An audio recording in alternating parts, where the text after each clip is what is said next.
the Bank of Canada's most recent jumbo rate cut may have been their last. And that could have tremendous implications on the Canadian housing market in 2025. After months of uncertainty, the Bank of Canada shifted their rate increases to a prolonged hold, and then most recently, another turn. First with 3 small cuts in a row, followed by now 2 jumbo cuts, totaling very quickly 175 basis points, cutting from the peak of 5% to where they are now as of December 11th, 2024 at 3.25%. But are they done? Many economists like Benjamin Tao of CIBC are saying no chance. But the BOC themselves may have just signaled that the most current rate cutting cycle is over. And we're going to talk about that all in today's episode of What Will TIFF Do Next? So subscribe to the channel, click the like button, and of course, if you need help in my local market of Greater Vancouver, feel free to book a call with me using the first link in the description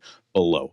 So as stated, rates are being slashed in this market as it appears that finally variable rates that are tied to the Bank of Canada's overnight rate are coming down. But fixed rate mortgages are still a roller coaster, continuously shooting up and down. And this all points towards a normalization of rates where variable mortgages are at a discount due to their risk, and fixed products are more expensive because they are where you are going to get certainty and protection against increasing rates during your mortgage term. And most economists believe, including the famous Ben Tal of CIBC, that we should be expecting another full 1% decline over the next 12 months. And that would leave the BOC's overnight rate as low as 2.25%. And if that's indeed how it all does play out, we'll probably see mortgage rates offered 12 months from now in the mid to high 3s for a variable product and the low to mid 4s for fixed mortgages. But it's not just the Bank of Canada's policy rate that matters. It's also what they call forward guidance. Now, that's a fancy term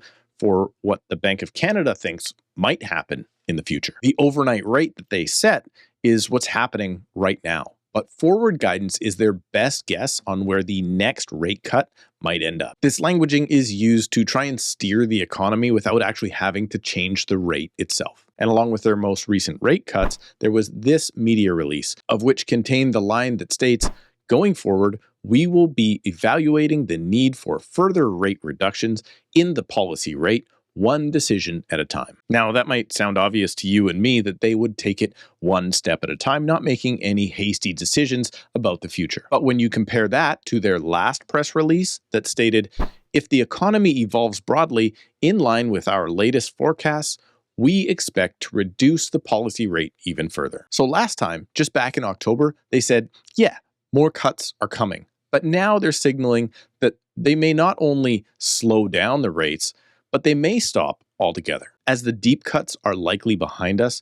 And if there are any more cuts coming, this language that they are using point towards smaller and more measured cuts, if any at all. But what is most likely to happen? Well, the consensus from economists is that probably we're going to see at least 2 more cuts over the coming 12 months, both of about a quarter point. And as I stated earlier, some are even calling for more cuts all the way down to 2.25%. But there is something else that could happen. On the other hand, if new US policies come into place in early 2025, and in fact we get smashed with large tariffs, well, the most likely outcome of that would be an increase in inflation and also an increase in the bond yields, and therefore fixed rate mortgages will go up. And in turn, that could cause the Bank of Canada to have to pivot again and start increasing rates at what might be the worst possible time for the Canadian economy. And if you get caught up in trying to sell your home in a market like that, well, you had better watch this video to find out if your home could even sell at all.